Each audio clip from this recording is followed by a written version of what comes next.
Hello, hello, hello. Welcome to another Tuesday edition of What the Heck's Going On in the World of Real Estate this week. How you doing? I'm glad you're with us. We are digging into some interesting things like Trump's policy to build 4 million affordable homes on federal land. We're going to dig into that because that was breaking news that he actually moved forward a step on that project. Couple housekeeping items as we get squared away here. We're gonna dig it. We're gonna do something a little different today. Actually, I've got an article that I want to, some updated real estate industry news that I want to tell you about before we dig into the Trump article. But a couple things. I am still looking for your pictures that you would like to get some advice on for staging. So I am working on a video that will basically, I'm going to go room to room and take some real life photos. I'd love to have some viewer photos of your rooms as you're getting ready to put your house on the market, and give you some advice on whether it be paint colors or the way that the room is organized or things that need to be taken down or maybe some things that need to be put back up or whatnot. So there is a link in the description where you can upload those photos, and I'll let you know if I use any of those. So that is the first thing. The next thing is there is a poll. I'm curious to know what you guys think about Trump's plan and whether that is going to have any impact on the housing market. So when you're in the chat, jump in, cast your vote. And I have got my notes here, and I promised last week I forgot to do the poll results in this week. I've got it bold. I've got it highlighted. I don't know what else I can do to get me to remember. Sometimes the brain is Swiss cheese once I get going on these things. So, but we're gonna dig right in. We got David Matney in the house. We got the whole crew, all my friend crew. We got David Matney. We got the very wonderful my bestie in Jersey, Jackie Baker, and then we got Mr. Clark, the realtor, chiming in from good old Atlanta, Georgia. So glad that you guys are in the house and joining in on conversations. We're gonna get started. And as you're jumping on this live stream, you have any questions, jump in the chat. Tell me where you're from. Love to get that conversation going. But like I said, I'm gonna do things a little differently. Before we are gonna jump into the Trump bold plan, and there's a lot to unpack there. But I wanted to give you guys an update on what's happening in the real estate industry and how it impacts you when you are selling and buying a home. So this first article, so this broke a few days ago, and it has to do with buyer agency agreements. So back in August, August 17th, there were new National Association of Realtors rules. It wasn't a law; it was a rule that any agent that is operating under the National Association of Realtors, which is the majority of the agents in the country, they're required to have a buyer agency. When they're working with a buyer has to have a buyer agency agreement signed when they go look at a house. Well, a lot of states are fighting back. A lot of agents are pushing back. And honestly, I think there's certain circumstances I think buyer agency agreements are good, but not in the way that they are pushing them on people. So Alabama pushed back hard. And as of last week, there's a new Alabama law that buyers can tour homes without a contract. And it says a new law in Alabama makes it clear that would-be homebuyers in the state can't be forced to sign a binding contract just to look at a home. An update to the previous law and a response to potential red flags about buyer agreements, the CEO of the state's Realtor Association told Real Estate News on Friday. I am wholeheartedly in favor of buyer representation, but I am not a fan of pushing people into signing things that they're not ready for. Not only that, but unscrupulous agents that will push people to sign things that they don't even know what they're signing. They don't know what they're getting into. And we've seen a lot of that over the last few months where people are signing things and they didn't even realize they signed an agreement for 60 days, 90 days, 120 days, 6 months. And yes, you can break a buyer agent agreement, but this opens the door. And it says Alabama Realtors CEO Jeremy Walker says, we think written buyer agreements are a good thing. They're healthy. They're good for consumers. They're good for our members. However, it's good to have the terms of representation in writing, clarity for both parties, but you've got to be sure that people have adequate time to consider the terms and negotiate those terms. I wholeheartedly agree. And I've talked about that on this channel, whether when you're buying a house, I am a big fan of, if you don't have time to go interview folks, you do a 1-day agreement, or one showing agreement. But even then, those are legally binding contracts, and you just don't want to get yourself in a sticky situation. It says enter House Bill 230, which passed unanimously by Alabama lawmakers and signed Thursday by the governor. The new law, which will take effect in a month, was created to head off workarounds like potentially risky sign now, amend later approach to buyer agreements and compensation. It was also inspired by the Department of Justice statement of interest on the topic, in which the DOJ said a buyer agency agreement before a home tour could limit competition. So this is very interesting. I bring this up because this is potentially the tip of the iceberg for buyer agents, buyer agency agreements, and want you guys to be aware of this, to see how things change, and I think that more states will follow suit on this for sure. But again, I wanted to start the show off with some information like this, to just keep you guys updated on what the heck's going on. We've got let's see, we've got hugs and kisses in the house. Coming in from San Diego, good old sunny San Diego. Good to see you. Good to see you. We've got Susan is coming in from Alexandria, Virginia. East Coaster, fellow East Coaster. We got, let's see, Clark says, I agree that people should have representation, especially first-time home buyers that may not know the ins and outs of purchasing a house. Yeah, 100%, 100%, 100%. First-time home buyers, especially, Clark, where they may not know what they're signing. They may not have an opportunity. They may not even know if they're, have time to review it. So, if you're watching this on the replay, let me know what your thoughts are. But I will keep you guys posted on how this thing unfolds, because I think there's going to be some changes, and I think they're going to be very, very welcome changes. All right, let's dig in. So got that out of the way. Let's dig into the meat. So Trump moved forward this week with plans to use federal land to build affordable housing. Now, this was part of his campaign. Talked about this a lot. I've covered this here on this live stream a couple times with what that potentially could mean to housing market and so on and so forth. But he's moving forward on this, and they took one step forward on it this week. So it says President Donald Trump's administration has taken the first step towards fulfilling his campaign promise of opening up some federal land to build new homes and boost the nation's housing supply. Department of Interior Secretary Doug Bergen, and Housing and Urban Development, HUD, Secretary Scott Turner announced a new joint task force that will begin identifying federal land that is suitable for housing development. Nationwide, the federal government owns about 1 million square miles of land, about 27% of the country's total land area. The new initiative will focus on the roughly 500 million acres managed by the Department of Interior, which oversees national parks and wildlife refuges.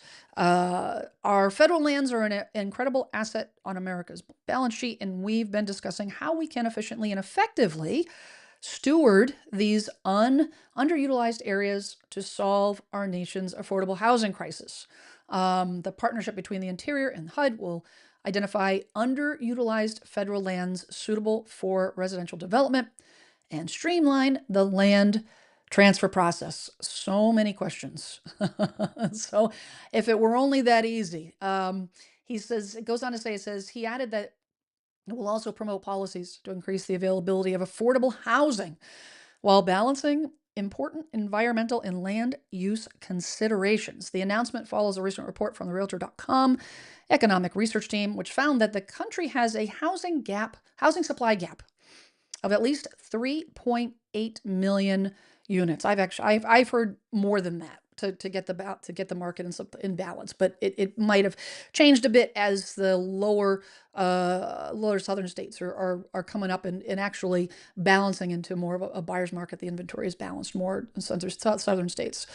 It says at the current pace of construction, it will take more than 7 years for supply to catch up with demand.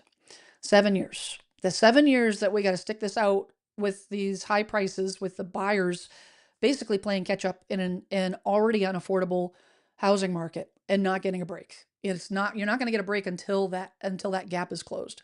It says in a joint op-ed in the Wall Street Journal, I'm going to actually switch over that in a second.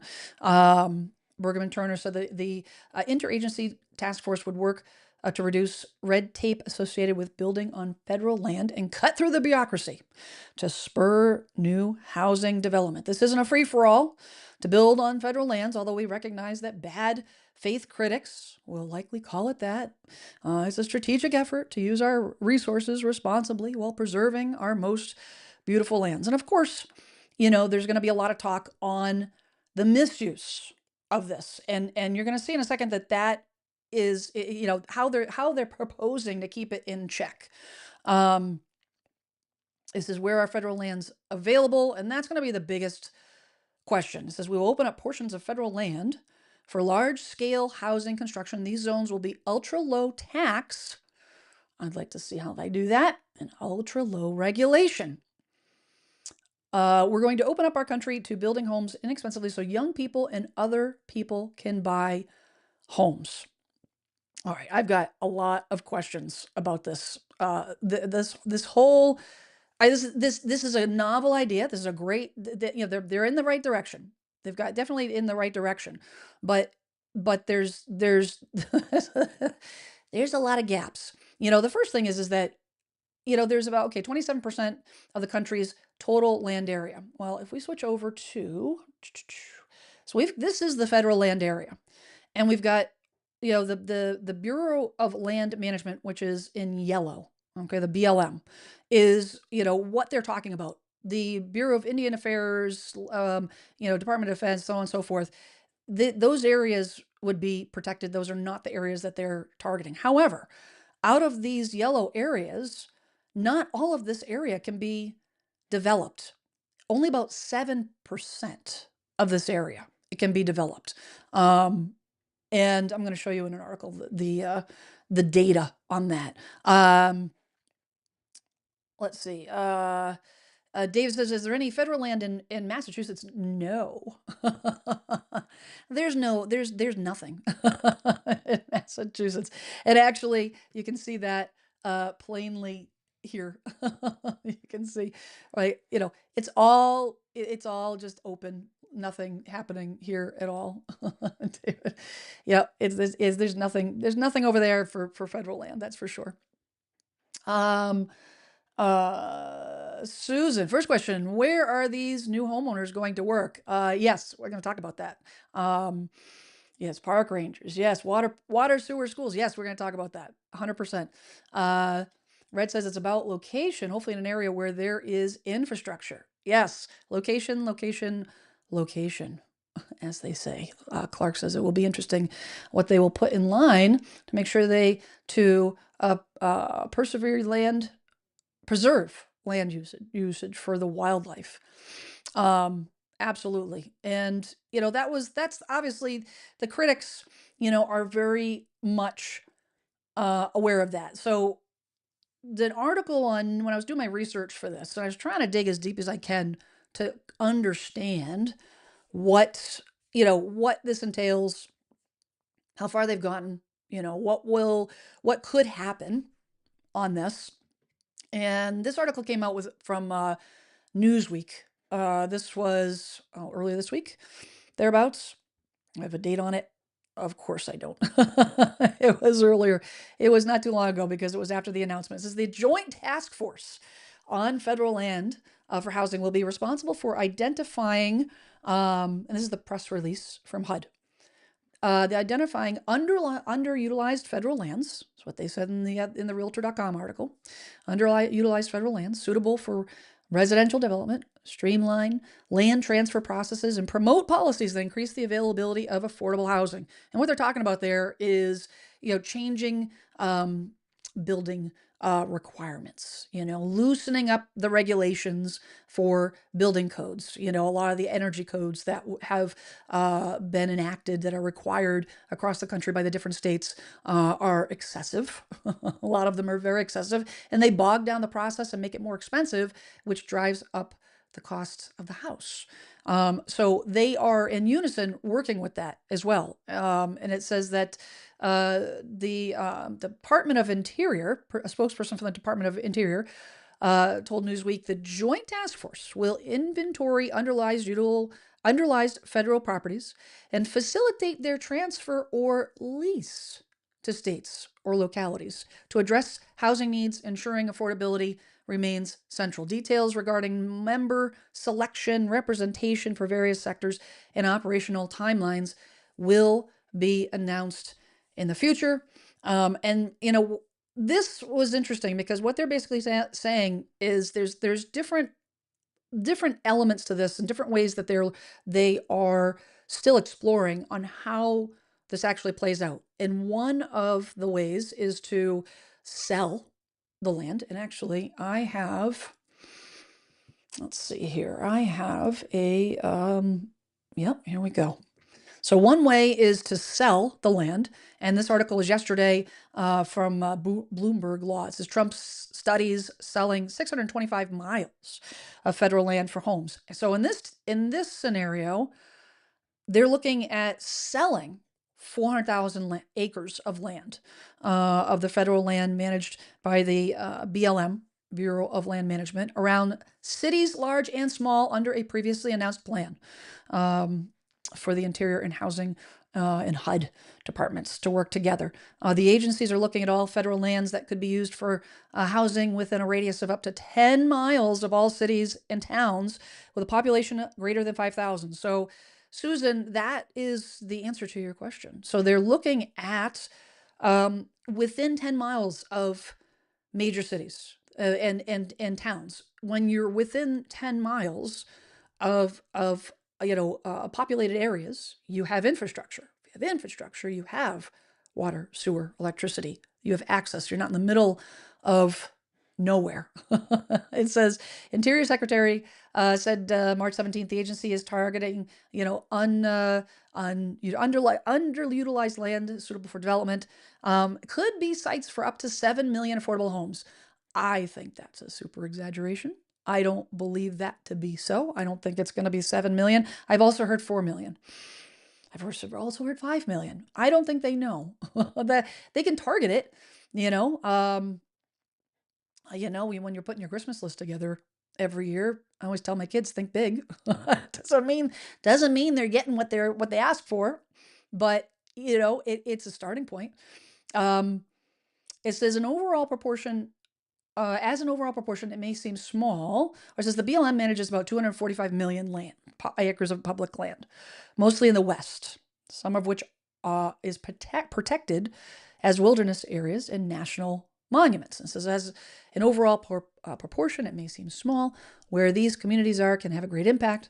And then Rabi says that the plan does not call for divesting federal lands. Instead, it's an opportunity for us to do something meaningful that will address really big changes. So part of the equation is, and what their plan is to sell, but the other part is to lease. So what they would do is the government would retain ownership, but lease it to the state. The state in both scenarios now has control over that land. That state now it'll abide by all the building codes, the building departments. The state will have their own say on what happens with that land. Now that sounds great, but now who's going to build on that land? Now you've got to bring in private contractors, and the contractors have to make money. And the contractors that sign up on this, I mean, are they going to have contractors that are willing to work and build homes at a reduced rate? Are they going to offer incentives to the contractors to convince them, to get them on board to build this, affordable housing? How in the state where in where we are in this country, where we are in this economy, where builder confidence is dropping. This was last week, the 17th. Builders are heading into the election, right after the election, right around inauguration. There was a sentiment of positivity. Builders felt good. They felt very encouraged about what could potentially happen. But since things have changed. There's been a whirlwind of changes with the administration, and that has ripple effects. And one of those ripple effects is the threat of tariffs, and which will result in elevated construction costs. It says that it pushed builder sentiment down in March, even as builders expressed hope that a better regulatory environment will lead to an improving business climate. Now, this is the National Association of Home Builders, which is probably the best source for information on behalf of home builders. The NAHB chairman said that builders continue to face elevated building material costs that are exacerbated by tariff issues, as well as other supply side challenges that include labor and lot shortages. Regardless of whether you approve or don't approve of the administration, it is what it is. And the immigration, this is the fallout from it's a fallout from immigration, of pulling some of the laborers off these projects. It's a situation with the decline of labor, American laborers, and the push for college education. I've talked about that on this channel a lot. That the fact that there's got to be a shift in our education to our kids, to not just push college down their throat, so they can see the value of going into the trades, because that has the consequence of what we're facing now. If we have illegal immigrants, or even immigrants, period, that are being pulled off jobs, we have nobody to replace them, because we have a shortage of tradespeople in this country. That's an issue.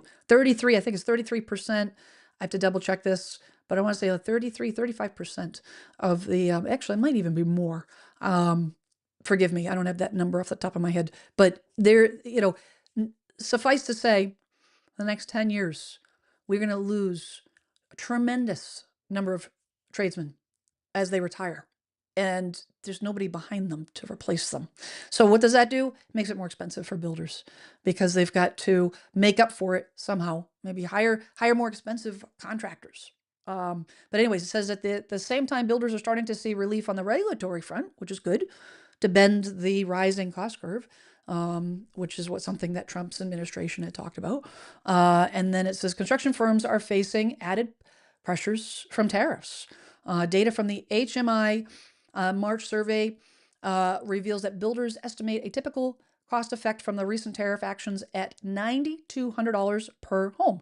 Uncertainty on policy is also having a negative impact on home buyers and development decisions. So you have a situation where you are putting this federal land, you're making it available to these states.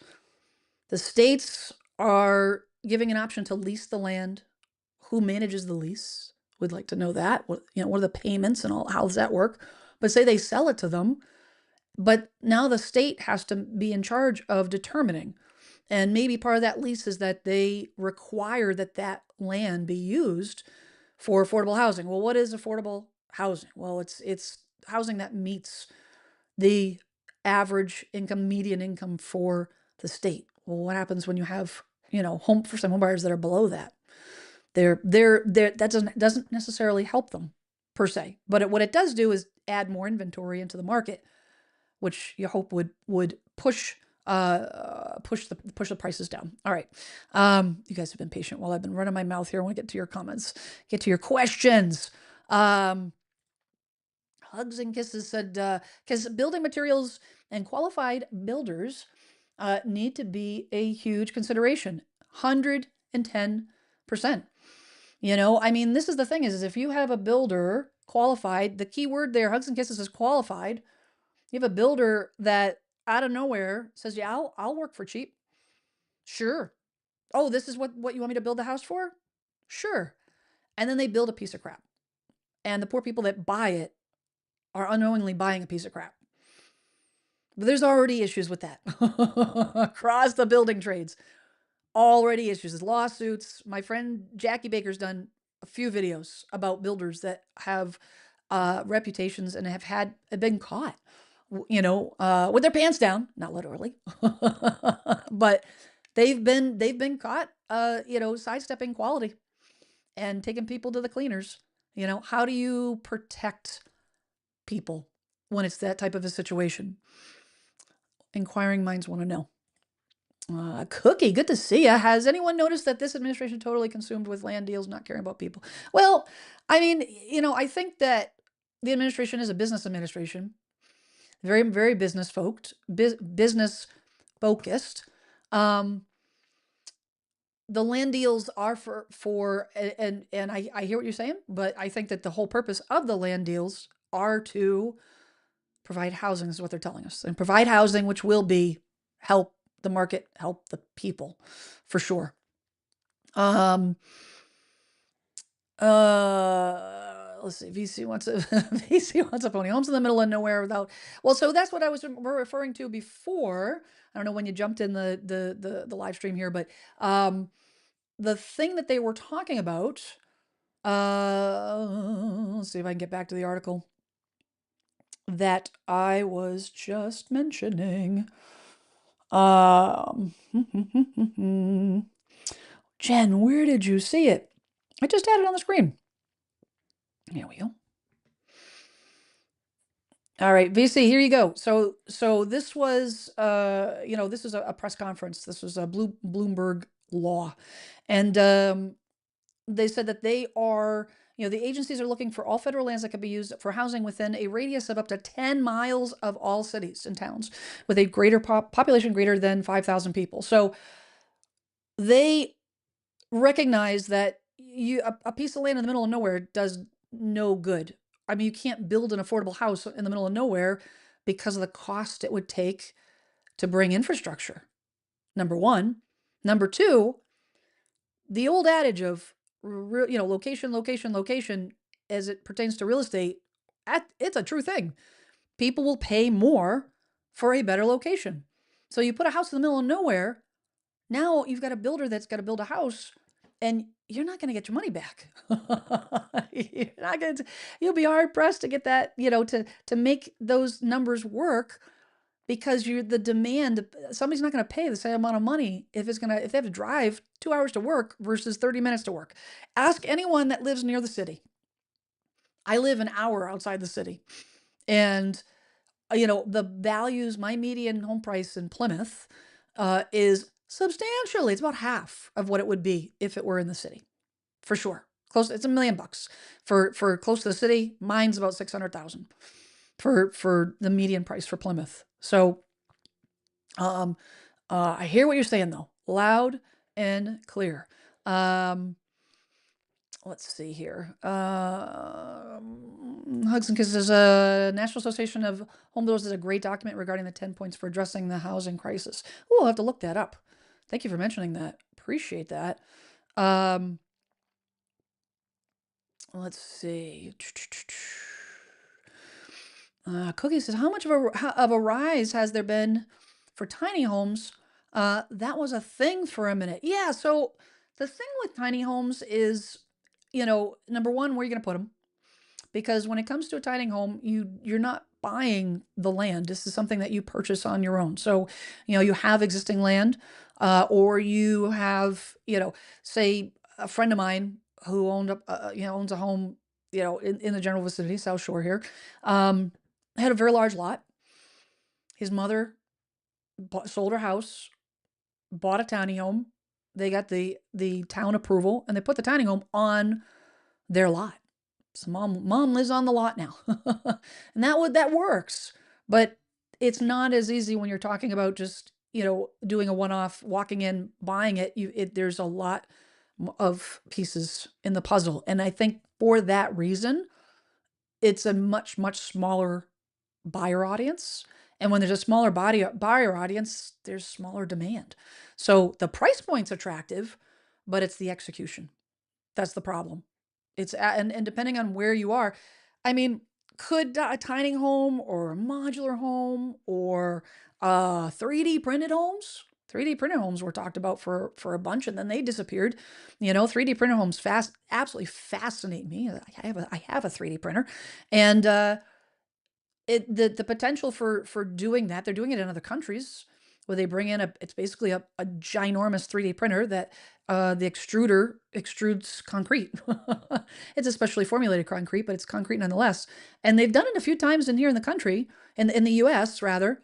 Um, and basically it's you make the house is put up in a fraction of the time. It's a fraction of the cost because you don't have the laborers to build the house.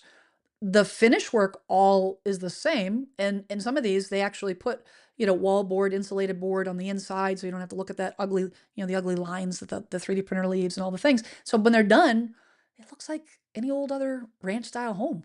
So I think there's the potential. It's just cost. It all just comes down to cost.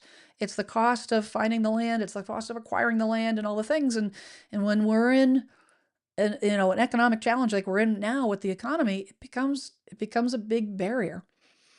Um, Susan says, "Poof, you're a renter." Yeah, that's the thing that we're afraid of. That's the thing that my daughter is a recent college grad. She graduated last May, and I don't know how she affords a home. Um, she has a partner, and they've been together for years, and if they went out and got a place today, great. Would they make enough money together to buy something? I don't know how. I can't see how that happens, but it is happening. I will give you another example of why what may not was is the contrary, Susan, to that is I was talking with my referral partners up in uh, closer to Boston, Newton. And the average sale price in Newton is 1.4 to $2 million. And so I was talking to her about that, and I said, what is, who's buying these homes? And because I said, they're putting big chunks of money down. Oh yeah, they've been putting a lot of, big down payments. I said, great. I said, who's buying? I mean, rich doctors or whatnot. And she said, well, and the first time home buyers are buying the 1.5 million $1.5 million homes. I said, you gotta be kidding me. $1.5 million? How? She said their parents are giving them money. There's a lot of money in the boomer generation. There's millions, there's trillions of equity dollars in the boomer generation. A lot of boomer generation, they're opening their wallets and they're helping those kids, the grandkids even, right? They're helping those kids with their equity, their help with their assets. They have the money. So sharing that wealth. They're sharing that generational wealth, and then they're passing away and the kids get the money. And so it's not as easy as saying the prices go up, we can't afford it, I can't see it happening, so it's not going to happen. And yes, I am a very glass half full person, but I'm a realist. So I think that it's a matter of the execution and wait and see. I don't think it's as doom and gloom as we I think it's gonna be hard. It's not gonna be as impossible. Anyways, sorry for going off on a tangent there. It's my live stream. I can do what I want to. Um let's see. Hugs and Kisses says homeowners insurance is going to be an issue, especially in California Wi-Fi. Yes, it is. And I am watching that to see something's that's in the works. There's gonna be creative. There's as we go along, every time that there is an impasse in something in our as it pertains to the economy over the last 50, 75 years, something changes, whether it be a regulatory item on how insurance is handled, or a requirement, or someone else comes in the game, something we have it evolves, and it's time for the homeowners insurance arena to evolve, because these weather issues are not going away. They're not. There's gonna be more fires, more hurricanes, more tornadoes. Um, it just is. This is the way the weather patterns are. This is the world we live in now. And the insurance companies, the HOA companies have to and will adapt, because otherwise people will be just packing it in and then nobody will be buying. And I just don't see that happening. I don't see that happening with the home housing market being such a large chunk of our gross domestic product in the country. That's why Trump is focused on it. Period. If our housing market fails, the US economy will fail. I am not an economist. I did not major in economics, and not my strong suit, but I do know this. And that is that the housing market needs to do well in order for the economy. The economy does not do well until the housing market does well. End of story. There is no magic wand to make that happen. And it has nothing to do with price of eggs. um, Oh, Jackie says, don't have DR Horton build them on builders. Yeah, so Jackie did a great video about DR Horton and all the things all the shortfalls that they have. All right, let's see. What do we got? We've got we got Angie Mad Cat in the house. Good to see you. Glad you're here. Let's see.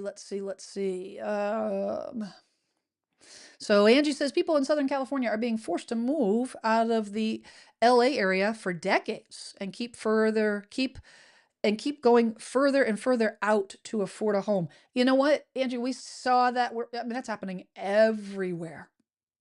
Everywhere. Um, that happened here in Massachusetts. The Boston area, the suburbs of Boston, got so stinking expensive. Plymouth, so I'm about, like I said, about an hour outside the city, close to Cape Cod. And Plymouth was a hidden gem. It was super, super, super affordable. Great place for people to go because they could get, we're along a major highway. It is a straight shot to the city. You're close to everything. You get to the airport, you can get to Cape Cod, all the things. And I saw it. I got my license in 96 and I saw it change as people kept being pushed further and further south because they couldn't afford it. Because they couldn't afford it. Now they've gone as south as they possibly can. And now we're at a standstill because there is no other place to go. You go over the bridge and the prices go back up again. So it's happening. It's happening all over the country, unfortunately. Let's see. Oh yeah, have a good Clark the realtor is getting on a plane. He's boarding a plane heading out. Heading back to Atlanta. Have a safe flight, my friend. Safe travels. Let's see here. Let's see. Oh, we got Joe Parecka in the house. Good to see you. Talking about LA. Joe's right outside, about 25 minutes outside of LA, east of LA, for sure. Let's see what else we got. We got Jackie says I've worked with many millennials where mom and dad gave them money towards down payment. Yeah, I mean and I think we're going to continue to see that. I think we're going to continue to see that transition over the years. I wanted to jump back to this article and before I get too sidetracked here, which happens. Jackie knows me well. I get a little sidetracked with conversation. This is picking up on that realtor.com. Like, where are the federal lands available for home construction? Now, I'm going to tell you right now, I dug into this for about an hour this afternoon. There's limited information on exactly where, and this will come forward. We'll get more information as this develops. But in terms of, where it's actually going to be, where the open lands are going to be, can't pinpoint it. It says we will open up portions of federal land for large scale housing construction. These zones will be ultra low tax. I think I read that already. Ultra low tax and ultra low regulations. I wanted to just like stop there for a second. Um, how can they say that? How can they say ultra low tax? They have no control over the taxes. They're talking about taking these federal lands and either selling them or leasing them to the state. And then the state is then, depending on where it is in the state, now you're going to have your state requirements and the local metros and counties, towns will be the ones that establish the tax rates. You can't you can't determine what the tax rates are. You're not going to the Massachusetts, not that there's federal land in Massachusetts, but just for giggles, or say, well, California, right? California's close, and they have some, I believe they have some of this federal land. So you mean to tell me that if it costs, I'm just going to spitball here, $10,000 to cover the cost of maintaining the roads in a given neighborhood, and $10,000 a year for infrastructure, and maintaining the water supply and yada yada yada, but the federal government's going to demand that the builder that the town only collect $5,000 a year. How's that work? No, that's not gonna happen. I think that's one of those, they're just making it, they're packaging up nice, ultra low regulation. Again, I get what you're saying. I love to see a reduction of regulation, federal regulation, but part of the Trump administration is releasing responsibilities back to the states. Everything, a lot of what he's doing is releasing responsibility, whether it be the Department of Education or whatnot. I won't go down that path, but a lot of the things is he wants to take it away from government. He doesn't want the government's nose in it. He wants the states to do their thing, which is great, fine. However, to make that kind of a statement is erroneous. That's misleading. But I digress. It says we're going to open up our country to building inexpensively, so young people and other people can buy homes. Well, good. I can't wait to see that happen, because according to the National Association of Home Builders, they're not so excited about it. So, it says the success of this initiative is highly dependent on how well economies and resources can accommodate development. That's a mouthful. Oh well, keep in mind that something like this sounds great. I I will be shocked if this happens during his 4 years. This is something that will take, and maybe not. I could be, eating my words the next 6 months to a year. But in terms of getting through this process of determining and segmenting and determining how this is going to work, I think this is going to take a while, and the economic picture will change. It's already changing, and not for the good. So it says over 90% of the federal land is located in the West. A significant share of federal land is uninhabitable for practical purposes because of inaccessible terrain and distance from drinkable water. There are some areas where the federal government owns land that is relatively close to major urban areas, including parts of Nevada and California. Developing federal land will require more than the land itself. It will require materials, labor, and other infrastructure, which could limit feasibility in many areas. We were talking about that. Additionally, simply building housing does not guarantee success. Jobs, resources, and amenities will be necessary to ensure communities can thrive as a result of these efforts. That is it in a nutshell. I wish it were as easy as a magic wand. 4 million homes, poof, done, and the housing market was fixed. There's a lot of ifs. And I can see that, with all of these things, the job market, the resources, the tariffs are going to have a big impact on the resources, amenities, and finding that available land that is close to, those jobs, available jobs, well-paying jobs, not just available jobs. They've got to be jobs that people can have and are creating enough income to support a housing payment. It says, despite those challenges, affordable housing advocates are hopeful that the plan could deliver some boost to the housing supply in certain areas, alleviating housing costs, building homes in the right place where housing demand far outweighs supply is the most effective way to relieve supply pressure and improve affordability. So there's something in that line that I want to point out. Building homes in the right places. You'll notice that, okay, these areas would not be a great area to build homes in. Why?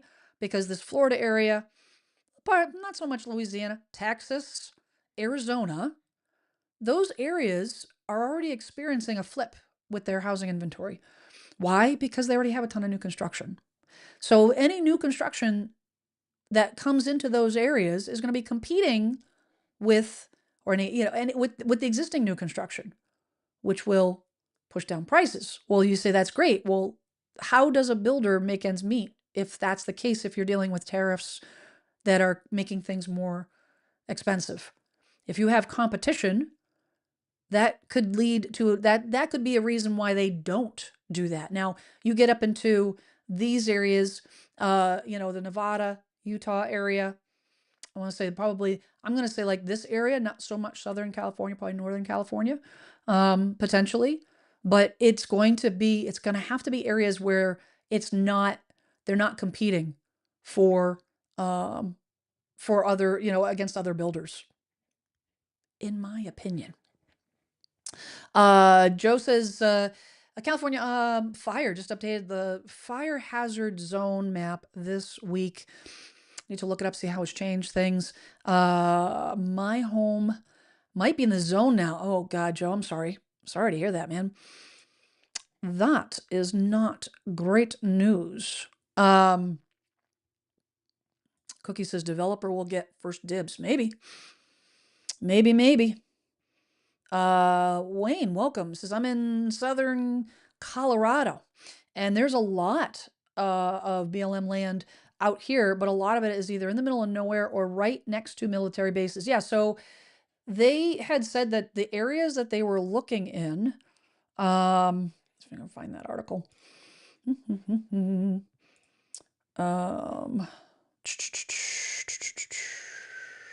Yeah, and I apologize. This particular website has the black background. I could not change it without getting into the code, and I didn't have time to do that. But it says that this article says the housing shortage in the U.S. is acute and estimated nearly 7 million. According to the Wall Street Journal, nearly 7.3% of all federal lands are located within metro areas that require more housing, and Trump's proposal could have significant impact states like Nevada, Utah, California, and Arizona. So the areas that you're talking about, Wayne, in Southern California are not considered in the areas that they would be focusing on because of the proximity to jobs and income and infrastructure. And that's definitely part of the equation. It looks really impressive when you look at the map. Say, oh gosh, there's a lot of areas, that they could build on. And the reality of it is, there's not 7.3%. That's it. It's not a ton. So I think they're ambitious if thinking that they're going to get 7 million homes. I think that's heavy cardboard construction. Maybe. I think that's entirely possible. I wanted to, let's see here. I want to get into, there was another article here. Bear with me, guys. Bear with me. I think I covered that already. For sure. It's going to be interesting. Actually, I want to switch back to this article because I think there's a little bit more that I wanted to dig into here. So this article was on Yahoo Finance. And it says the American Enterprise Institute conducted a preliminary analysis in which indicated that the development of 512,000 acres of the BLM lots could result in the construction of 3 to 4 million new homes. Now, this is saying 3 to 4 million. The other statement, they said 7 million. So what do you believe? This is why you cross-reference and you don't take the advice. You don't take one article as gospel.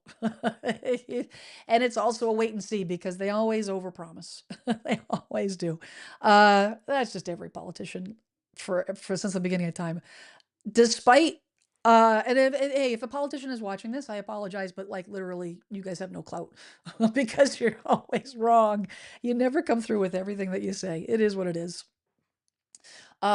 Despite potential obstacles such as local infrastructure and zoning laws, logistical and environmental issues, and opposition from residents, the task force aims to identify suitable land parcels and transfer them or lease them to public housing authorities, nonprofits, and local governments for home development. That being said, there can be several obstacles to building houses on government land. Pete Carroll, if you are a New Englander, you know who Pete Carroll is. There used to be one of the same name, not the same guy.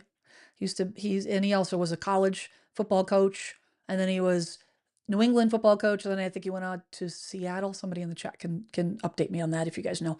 But he was a football coach, different guy. He's this Pete Carroll is the head of public policy and industry relations research at CoreLogic. Wonder if he has any of Pete Carroll's money.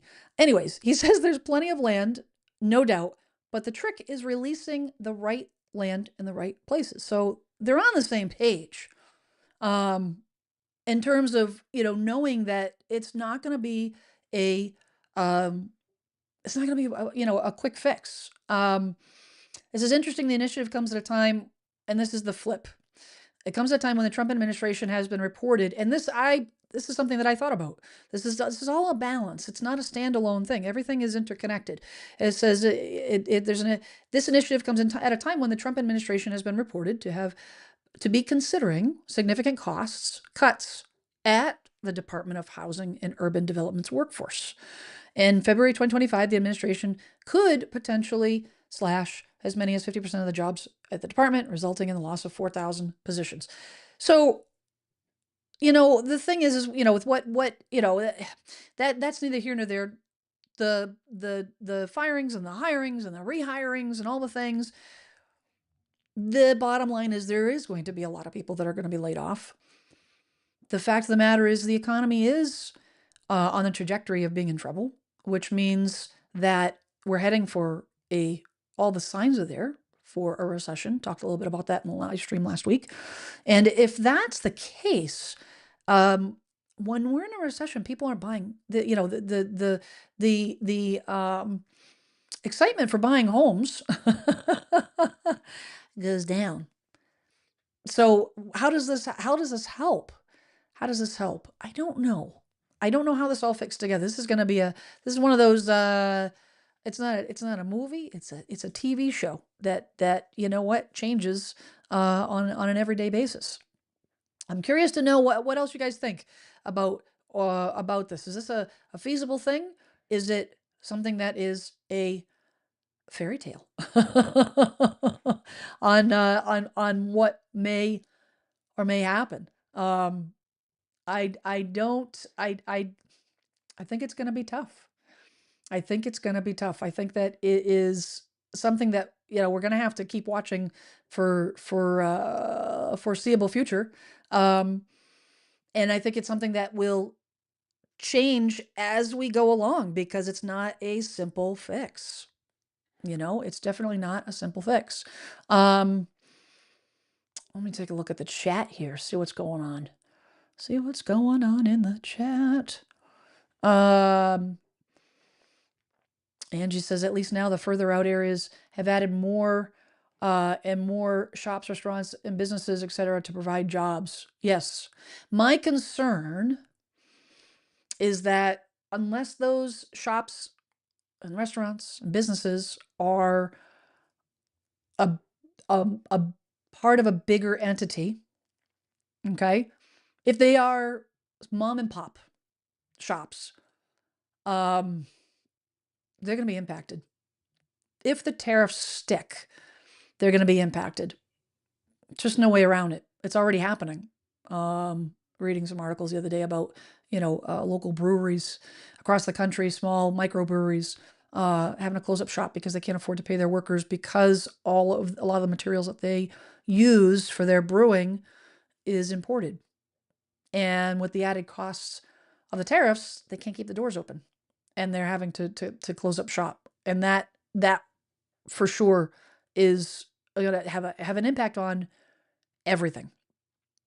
Absolutely, absolutely everything. Um,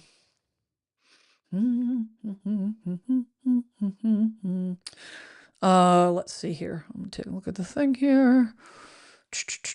Looking at the chat, checking out the chat. Hugs and Kisses says fair plan is not a solution. It's basically fire coverage only. Yeah. So what Hugs and Kisses is talking about in fair plan is fair plan insurance. If you're in an area that is um, that a traditional insurance company doesn't insure. We have that in Massachusetts. I live on the coast in Plymouth. We're a coastal town. So if you are in a designated flood area, some of the insurance companies they'll charge you, they won't necessarily not insure you, but the cost for the premiums is exorbitant. It's ridiculous. So an alternative to that is a fair plan, but the problem is the fair plan doesn't give you the same coverage. It might be a little bit more affordable, but it is not the permanent solution. It's not a one-for-one replacement by any means. It may have total cost replacement, but it's not going to have wind damage, it's not going to have water damage, it's not going to have, any of your typical stuff that you would have in a homeowner's insurance policy. For example, I had a situation last year. I have mini splits. If you guys know what mini splits are, there's the units that are hanging on the wall. They do heat and AC. There's a condenser outside. They're very efficient. I have hot water baseboard heat, so was a fantastic alternative to having big clunky ductwork throughout the house. Well, I have two condensers. I have 4 units, one in each bedroom, and then one big one in the living room. I have 2 condensers on either side of the house. One stopped working out of the blue. It was 7 years old. And come to find out, I had a brownout. Even though I have a whole house surge protector, which I highly recommend. I think it's like $125. I think I bought mine on Amazon, to be honest, years and years ago. Had my electrician install it right on my panel. You can check it out. And it's a whole house surge protector. You should still have surge protectors, but it is a great barrier. It'll help protect, say, your stove, your refrigerator, your appliances that may not be on a surge protector, plugged right in the wall. But come to find out, I had a brownout. So I was none too happy when they came out to fix it, and I found out I was gonna have a bill of it's like 4 grand. And but I have a great HVAC company, fantastic woman-owned business, Heat Pumps Unlimited in Massachusetts. A little shout out to Dawn. She's woman-owned business, 14 employees, fantastic. She said to me, she says, "I think your insurance company will cover it." I said, "Yeah, I did." So I called my insurance company, and insurance company covered. Now, yes, my premium did go up because I filed a claim. However, the cost of the claim versus the cost of my deductible and the money I saved, fantastic. It was worth it. Now, a fair plan is not going to have that coverage. It's not going to have brownout coverage. Those little things that you have on your insurance policy, they're going to have the basics. That's it. And those little extras, are things, if you want them, you're not going to have it. That's not an option. Hugs and Kisses says, I live outside of San Diego. We are revitalizing our downtown. So San Diego's been on my bucket list for a long time. It has been on my bucket list for a very long time. So, I appreciate you guys all being here. This is very interesting. The state of the housing industry right now, with the way things are, uh, across the country. And of course, I watch this on a regular basis. And I'm watching this, as we head into now the end of March. The housing market, started the spring selling season earlier this month. And I can tell you from experience, based on what I'm seeing here, my front lines, Massachusetts, and all of my ghost in the machine here, my referral partners, when you guys are looking for referrals, you reach out to me, and I have conversations with my existing referral partners, or maybe I have to interview a new referral partner, bring them in if I don't have coverage in a certain area. And the conversations I'm having with them is, this feels eerily like last year. It's a little bit better, but marginally. The inventory is not coming on. Um, the briskness of the market is not there that we would typically see in a traditional spring sales market. Now, that's not to say things aren't selling. In my market, anyways, a house that's priced right. Okay, and I actually have a video dropping on Thursday that talks about that. And it's all price and presentation. I look at a couple listings and uh, talk about why I picked out a bunch from Zillow that have been on the market for more than 6 months, and I talk about why those are still sitting. But a house that's properly priced will sell, but the problem is that price may not be what you as a seller may want to price it at. And for that reason, a lot of homes are sitting. And that is something, even as the interest rates are dropping and interest rates are sliding downward a bit. And we're seeing that, but it's not enough, not anywhere near enough to uh, cause any kind of motivation for people to pull the trigger. Not anywhere close. So it'll be interesting to see, watch and see and hope that changes as we're heading into the months of April. Month of May, April and May are very busy home selling months. A lot of people moving around all over the country during those months, and that's something that we'll watch the numbers to see what happens. That being said, I have seen across the board revisions after revisions of the predictions for 2025 then, and then a revision for now, and all of the revisions have been more conservative. So in other words, the amount the prices are going to go up across the country has gone down. The number of homes anticipated to sell this year has gone down. And everything's softening, and I feel it's a direct reflection of what we're seeing in the economy. There's the consumer confidence level. I talked about this last week, touched on it, about the consumer confidence level across the country is incredibly low across the board. And I just wanted to make a note on that, make a comment on that. Um, I dropped a video. I thought about saying something. I thought I going back and forth because this is not a political podcast, live stream. I will never be. I will never divulge my how I voted or any of that nature, because I don't. I want to. My goal is always to remain in the middle, and that is the way I do it personally. It's the way I do that's how I live my life. Try to see things from both sides. When I dropped the video last week, it was about how I researched how Canadians, I saw this trend in the news that Canadians are leaving and going back and selling their properties. So it's something that I wanted to dig into and so forth. And I posted the video, and the video is polarized. The comments were polarizing. And the thing that really struck me is that all these comments being flung back and forth, we all want the same thing. We want lower insurance costs. Doesn't matter who you voted for. Everybody wants to pay less insurance. Everybody wants to pay less in gas. Everybody wants to pay less in HOA if you have an HOA. Everybody wants more affordable housing. It doesn't matter who you voted for to determine those things. Everyone. There is no, if you voted this way, if you voted blue, you want to pay more for housing. Well, that doesn't make any sense. Or vice versa. Okay, we all want the same thing. We're all on the same page, whether we realize it or not.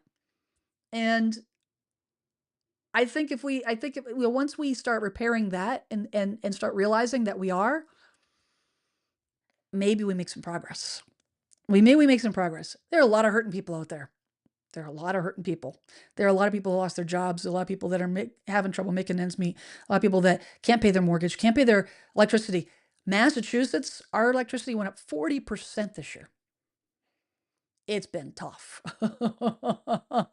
It's not so happy in Massachusetts. Our electric bills are ridiculous, if that's a word. It's my word. uh, there's a lot of people hurting across the board. And it doesn't matter which political party you're in, it still hurts. It hurts equally, no matter which side you're on. I think we all need to remember that. I really, really think, I know it's hard. I know everybody like fighting out, lashing out because they're like, this is this, I feel like they want to place blame. And I get that. I get that. I understand.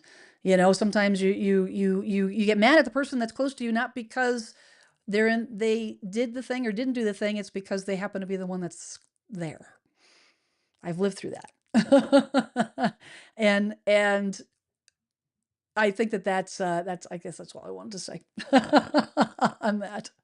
Um, Cookie says, yeah, I decided to wait mortgage and RA mortgage in the meantime costing a lower percentage right now. Yeah. Yep. 100%. 100%. Yeah, I saw that Canada wants to implement the same Trump thing, and that's possible. I mean, I think that this, I talk to those that are close to me, and I have a lot of people in this country. I have anxiety, but I also am a realist, as I mentioned earlier. And this thing we got to just watch, just like this housing plan, this buying federal land, or whether any of the other things that are happening right now, we got to take a step back and just watch. We still have to pay our bills. I don't know about you, but I got to get up tomorrow morning. I gotta get to work. I gotta create some new content. I gotta take care of my real estate folks.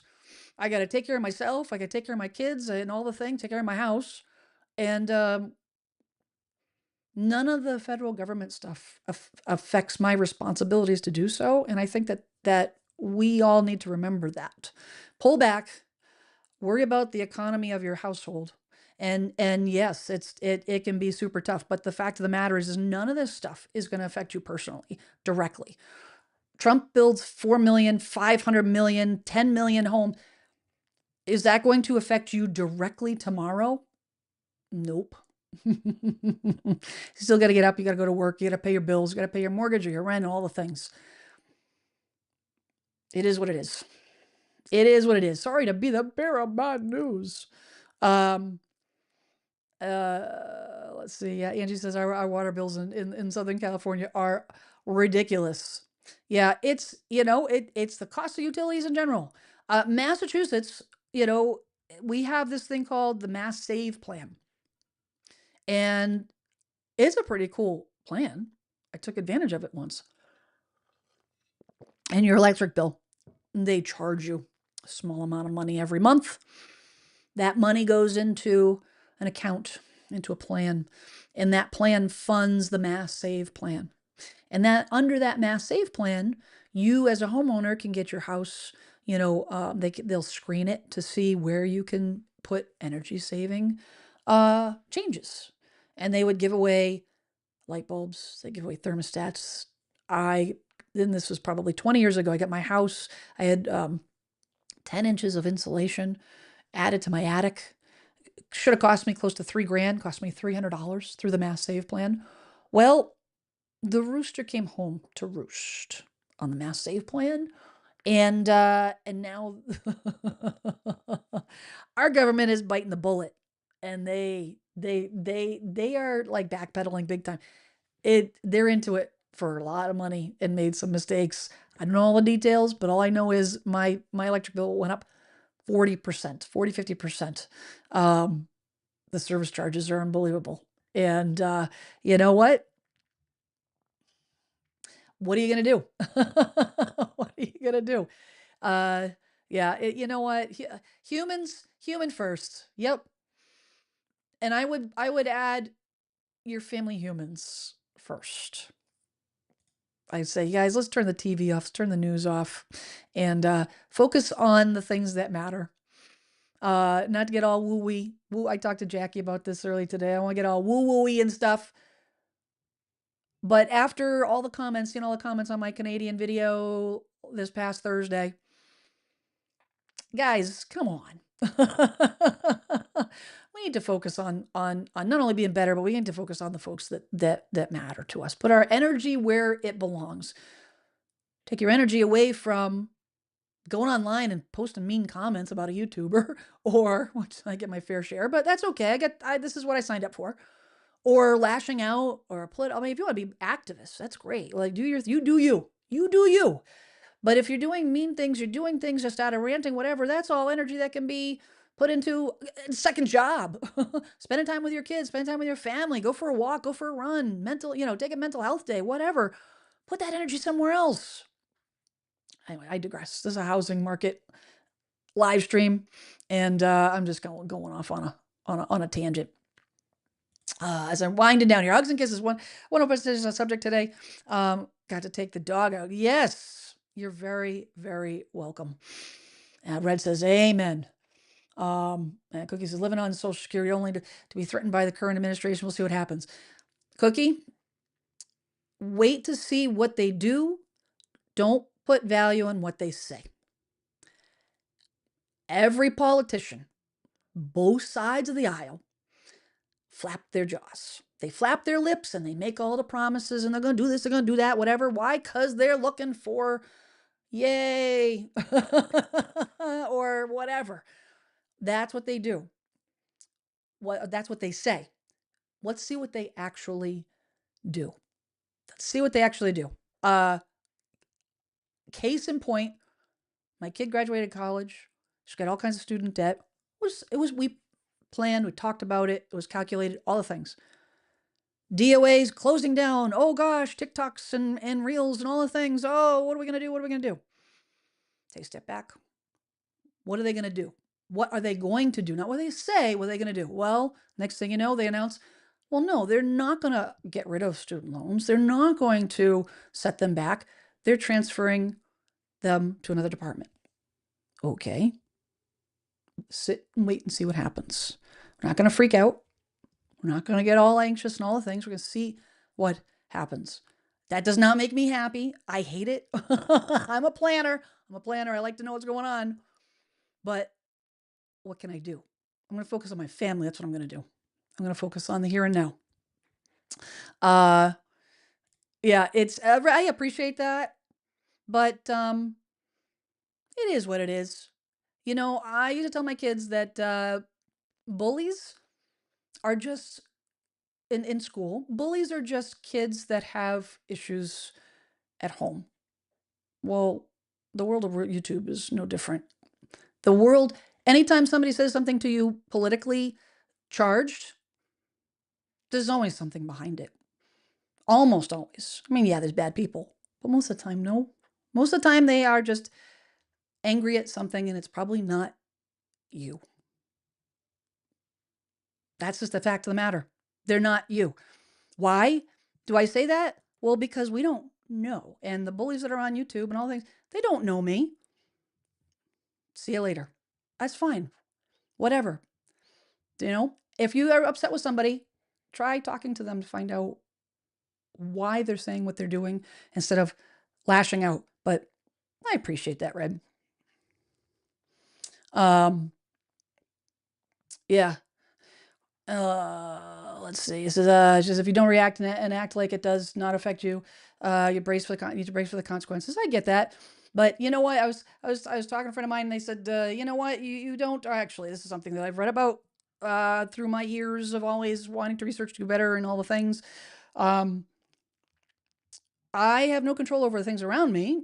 I only have control over me. That's end of the story.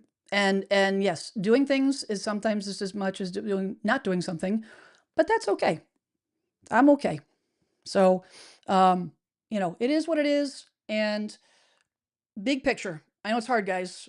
All this waiting and all the things, but anyways, I'm gonna get off that topic. I probably went on there too long, so I apologize for going on and on. I'm just trying to help. I just try to help folks. I just try to help folks. And in the spirit of helping, getting back to the real estate.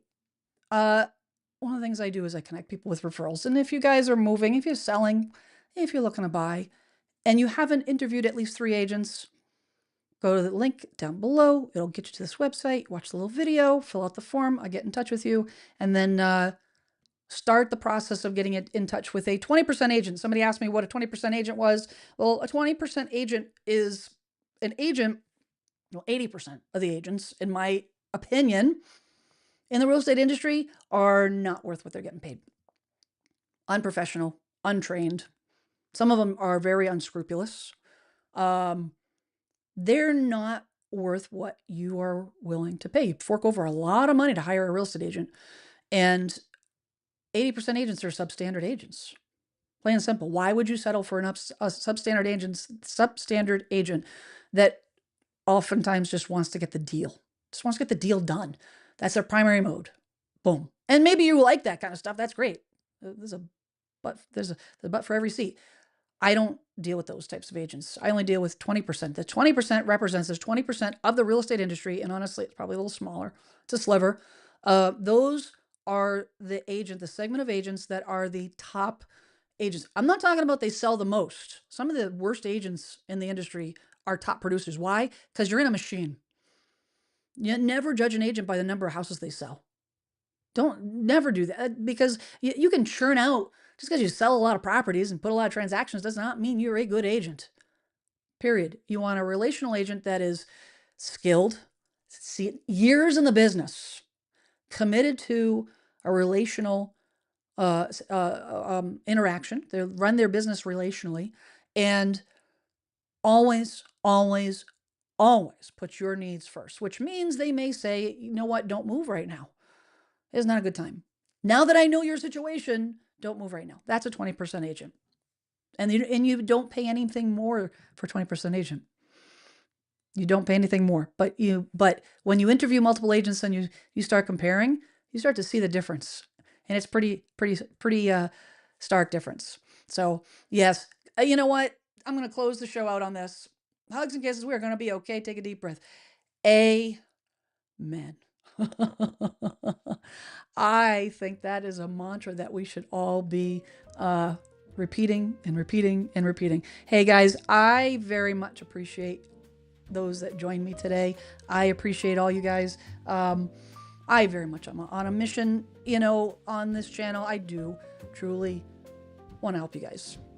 I do. I'm a firm believer that if you do good, eventually you get what you need. In my case, it's enough to pay the bills, but I don't lead with that. I want to do the right thing. That's the way I've run my business for almost 30 years. You do right by people, you provide value, help people, and the rest will take care of itself. So, words to live by. Have a great week, everybody. Stay safe. Look both ways before crossing the street. And please, please, please, seek to understand before you judge. See you next Tuesday. Same bat time, same bat channel. Bye, everybody.